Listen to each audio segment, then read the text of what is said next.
السلام عليكم ورحمة الله وبركاته. هشتري في مشروع مزرعتك في مصر للمغتربين ولا ما اشتريش يا دكتور وسام؟ والله مش قادر ادي لحضرتك رأي قاطع اذا كنت تشتري في المشروع ده ولا لا. طيب هل الريف المصري بهذه الثقة لما يقول لنا الارض كويسة والمية كويسة يبقى نروح وراه؟ الحقيقة لا، لانه هو له سابقه في اراضي الفرافره في الوادي الجديد، سلم ناس اراضي مش كويسه. له سابقه في المغره، سلم ناس اراضي فيها الميه ملوحتها من 4000 ل 10000 جزء في المليون. وبالتالي حضرتك لازم تروح بنفسك تطمن من جوده التربه وملوحه الميه. انا حاولت اتواصل مع الناس اللي شغاله الحقيقه في غرب المنيا الايام اللي فاتت، والحقيقه ما خدتش منهم راي قاطع. ناس تقول الميه 1500، وناس تقول الميه 3000، وناس تقول الميه 2500، وناس تقول الميه بتطلع ضعيفه، وناس تقول ده الخزان اللي هناك مش دايم زي الخزان النوبي الجوفي، والحكومه منعه ان احنا نحفر في الخزان النوبي الجوفي اللي بيبدا هناك من 800 متر فما فوق. يعني حضرتك هتحفر 1000 او 1200 متر عشان توصله. كمان وش الميه البعيد اللي هو مش اقل من 90 متر لحد 120 او 130 متر، فده برضو عائق او هيخلينا نحط طاقه كبيره، وتكلفه استخراج الميه هتكون عالية، وصيانة الآبار فيما بعد برضو هتكون مكلفة غير الآبار اللي وش المية بيكون فيها قريب. فبالتالي حضرتك حط المميزات بتاعة المشروع قدامك، وحط عيوب المشروع. ان شاء الله تكون من الفيديوهين السابقين والفيديو ده تكون الامور وضحت قدام حضرتك انه في بعض المميزات: تسعير ثابت، تقسيط على 8 سنوات، حتى وان كان التسعير الثابت ده بالدولار فهو برضو يعني بالنسبه لمعظم المغتربين هو تسعير ثابت.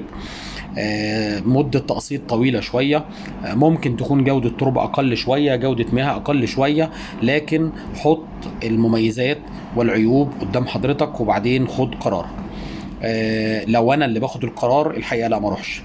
انا ممكن اخد في مكان تاني حتى لو محتاج مكان قريب، ممكن ادفع في الفدان احسن شويه من كده او اكتر شويه من كده، واخد ارض في ميه احسن من كده، وليكن مثلا غرب المنيا، او حتى في الاراضي الاقرب من كده ايا كان. يعني لو انا مش عايز اروح، بعيد.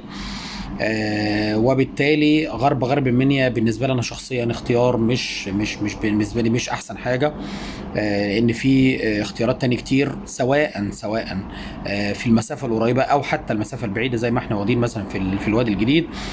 لكن جوده التربه وجوده المياه بتعوض الكلام ده.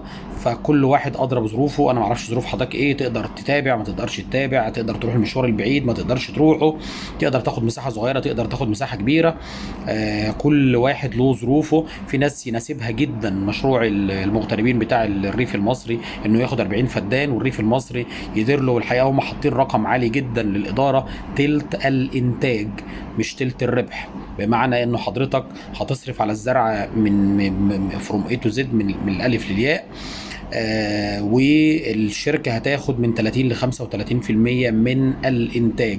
حضرتك كسبت او ما كسبتش هو ملوش علاقه. هفترض مثلا حضرتك صرفت على الزرع 10000 جنيه، دخلت 20000 هو هياخد منهم 6000 جنيه وحضرتك تاخد الباقي.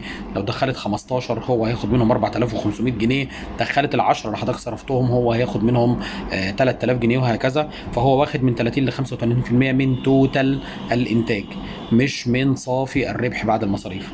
وده رقم كبير جدا. فاللي ياخد هناك الحقيقه ويقدر يكون في حد امين يتابع له المزرعه من اهله، يبقى موجود في المزرعه، خاصه المساحه 40 فدان تستحق الحقيقه ان الواحد يقعد فيها حد مخصوص او مدير المشروع، يعني غير مش ما يعتمدش على العماله فقط. سواء بقى مدير المشروع ده مهندس زراعي او غيره، المهم يكون حد اهل ثقه للي هياخد القطعه. ومحدش يقول لي دير يا دكتور سامي، انا مش هقدر اروح المنيا طبعا. فبالتالي حضرتك تشوف حد ثقه يقعد اقامه دايمه في القطعه بتاعت حضرتك. ولازم قبل ما تاخد تكون عارف مين اللي هياخد معاك في نفس البير، وهيركب مع حضرتك الطاقه، وهيتواصل مع حضرتك لما يحصل مشكله في الغاطس، لانه البير الواحد لكل 238 فرد، فحضرتك معاك 5 شركاء لازم تكون عارف هم مين قبل ما تستلم، لازم تكونوا متفقين على كل حاجه من دي 1 الحقيقه، والا علشان ما يحصلش مشاكل بعد كده. مش عايز الفيديو يكون محبط للناس، لكن يعني كالعاده ان شاء الله بقول الواقع او الحقيقه المجرده، وحضرتك تقدر تختار بقى اللي يناسبك. شكرا جزيلا وربنا يوفق الجميع.